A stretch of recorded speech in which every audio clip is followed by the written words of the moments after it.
Acquired causes of cell injury.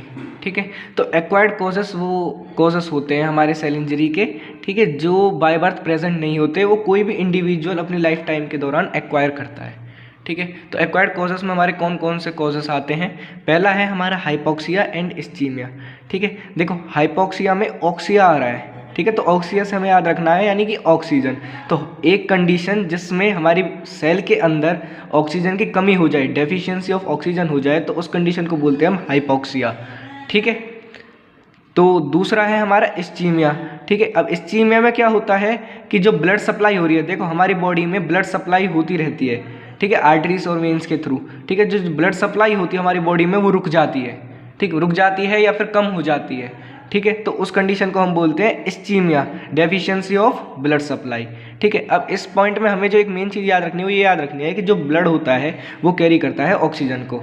ठीक है, तो इसका मतलब क्या है, इसका मतलब ये है कि अगर इस्चीमिया हो रही है हमारी बॉडी में, ठीक है, अगर हमारी बॉडी में ब्लड सप्लाई रुक रही है तो हाइपोक्सिया हमारी बॉडी में होगी ऑटोमेटिकली। ठीक है, तो ये चीज़ हमें याद रखनी है। इसके बाद जो दूसरा पॉइंट है वो है फिजिकल एजेंट्स। फिजिकल एजेंट्स में हमारे आते हैं एक्सट्रीम हॉट या कोल्ड कंडीशंस, ठीक है, इलेक्ट्रिक शॉक या फिर हाई प्रेशर। ये तीनों चीज़ फिजिकल एजेंट्स में आते हैं, ये भी हमारे सेल इंजरी कॉज कर सकते हैं। ठीक, इनके अलावा है हमारे तीसरा पॉइंट है वो है केमिकल एजेंट्स का। ठीक है, अब केमिकल एजेंट्स में हमारे आते हैं हैवी मेटल्स, जैसे आर्सेनिक रहा, साइनाइड रहा, मरकरी रहा। ठीक है, हैवी मेटल्स क्या करते हैं, हैवी मेटल्स सेल पॉइजनिंग का काम करते हैं। ठीक है, ये जो सेल होता है उसके लिए पॉइजन के समान है, ठीक है, जहर के समान है। ठीक, तो केमिकल एजेंट्स में हमारे हैवी मेटल्स आते हैं। फोर्थ पॉइंट है हमारा माइक्रोबियल एजेंट्स। ठीक, माइक्रोबियल एजेंट्स में हमारे पैथोजेंस आते हैं। पैथोजेंस कोई भी माइक्रो ऑर्गेनिज्म जो डिसीज कोज कर रहे हैं, जैसे फंजाई रहा, बैक्टीरिया रहा, वायरसेस रहा। ठीक है, तो ये सब आते हैं हमारे माइक्रोबियल एजेंट्स के अंदर। ठीक है, फिफ्थ पॉइंट है हमारा इम्यूनोलॉजिकल एजेंट्स का। ठीक है, देखो क्या होता है कि जनरली हमारा जो सेल होता है उसके अंदर कुछ एजेंट्स प्रेजेंट होते हैं जिनका नाम होता है इम्यूनोलॉजिकल एजेंट्स। अब ये एजेंट्स क्या करते हैं, ये हमारे सेल को बचाते हैं किसी बाहर से आ रहे पैथोजन से, जैसे फंजाई या बैक्टीरिया या वायरसेस हमारी बॉडी में घुसते हैं तो उनसे बचाते हैं इम्यूनोलॉजिकल एजेंट्स। ठीक है, अब आप पूछोगे कि भाई ये इम्यूनोलॉजिकल एजेंट्स तो बचाने का काम कर रहे हैं, फिर ये कॉजेस में कैसे आ सकते हैं। ठीक है, देखो क्या होता है, ये बचाने का काम तो करते ही करते हैं, पर साथ ही में इनके अंदर भी कुछ ऐसी प्रॉब्लम आ सकती है कभी कभी कि ये जो हमारे सेल को बचाने का काम कर रहे हैं इम्यूनोलॉजिकल एजेंट्स, यही उल्टा मारने का काम करें। ठीक है, they kill other injurious agent and can also do cell injury. तो इन can also do cell injury, इनके अंदर भी कोई ऐसी प्रॉब्लम आ जाती है जिसकी वजह से खुद सेल इंजरी में पार्टिसिपेट करते हैं। ठीक है, तो इसमें हमारे जैसे हाइपर सेंसिटिविटी के केस में होता है, ठीक, या ऑटो इम्यून डिसीजेस के केस में होता है। ठीक है, तो हमें एक चीज़ जो मेन याद रखनी है वो याद रखनी है, जो इम्यूनोलॉजिकल एजेंट्स होते हैं उन्हें डबल एज सोर्ड कहा जाता है। डबल एज सोर्ड यानी कि दो धारी तलवार। ठीक है, दो धारी तलवार क्यों कहा जाता है, क्योंकि जो बाहर से एजेंट्स आ रहे हैं, ठीक है, पैथोजेंस आ रहे हैं, उन्हें तो मारने का काम करते ही करते हैं। ठीक है, पर कभी कभार इनमें प्रॉब्लम भी आ जाती है जिसकी वजह से ही हमारे सेल को मारने का काम कर सकते हैं, तो इन्हें इसलिए डबल एज सोर्ड भी कहा जाता है इम्यूनोलॉजिकल एजेंट्स को। ठीक, तो हमारा जो सिक्स्थ पॉइंट है हमारा न्यूट्रिशनल एजेंट्स या न्यूट्रिशनल इम्बैलेंस। ठीक है, देखो हमारी बॉडी में जितने भी सेल्स होते हैं उनको न्यूट्रिएंट्स चाहिए होते हैं। ठीक, अब ये जो न्यूट्रिएंट्स होते हैं एक प्रॉपर कंसंट्रेशन में चाहिए हमारी बॉडी को।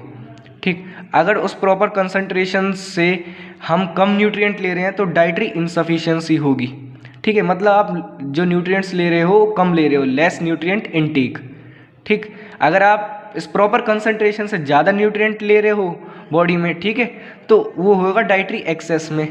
ठीक है, मतलब आप जितनी प्रॉपर कंसंट्रेशन में न्यूट्रिएंट चाहिए आपकी बॉडी को उतने उससे आप ज़्यादा ले रहे हो, तो ये भी एक प्रॉब्लम कॉज कर सकता है। मतलब कि हमें जो न्यूट्रिएंट्स लेने हैं वो प्रॉपर कंसंट्रेशन में लेने हैं। अगर आप लेस न्यूट्रिएंट लेते हो तो भी आप सेल इंजरी को बढ़ावा दे रहे हो, और हाई न्यूट्रिएंट इनटेक कर रहे हो तो ये भी एक कॉज हो सकता है सेल इंजरी का।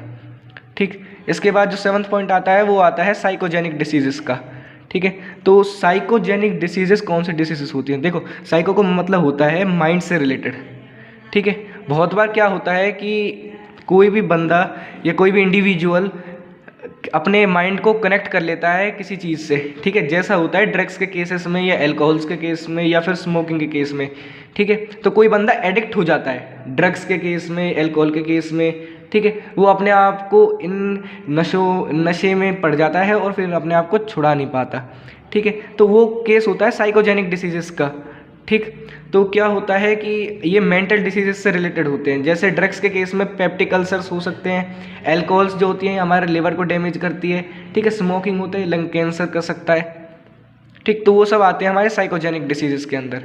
ठीक है, आइट्रोजेनिक डिसीजेस, अच्छा आइट्रोजेनिक और इडियोपैथिक ये थोड़े इंपॉर्टेंट पॉइंट्स हैं। ठीक है, आइट्रोजेनिक देखो वो डिसीजेस होती हैं कि मैं एक डिसीज़ को ठीक करने के लिए कोई दवाई दे रहा हूँ या कोई ट्रीटमेंट कर रहा हूँ। ठीक है, पर वो ट्रीटमेंट ही कुछ उल्टा साइड इफेक्ट दे रहा है।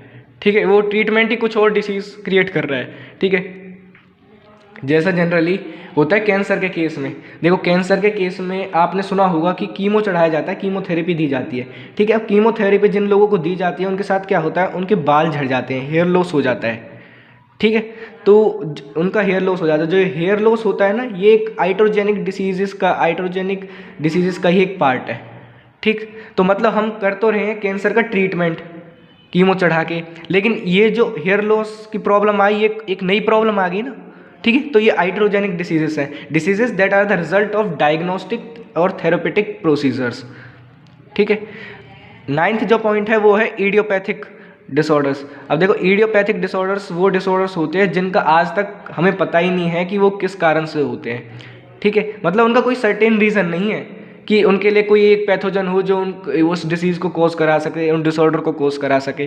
ठीक है, उनके लिए अब भी रिसर्च चल रही है, तो उन्हें हम इडियोपैथिक डिसऑर्डर्स में स्टडी करते हैं। ठीक, 10th हमारा पॉइंट है एजिंग।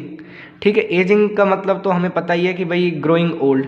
ठीक है, कि अगर कोई भी सेल, अगर सीधी सी बात है किसी भी सेल की अगर एज ज़्यादा हो जाएगी, ठीक है, तो वो अपने आप ये कॉज बन जाएगा। ठीक, क्योंकि जितनी एज हो जाती है फिर उसके बाद उसमें सेल इंजरी के चांसेस उतने ही ज़्यादा इंक्रीज़ हो जाते हैं।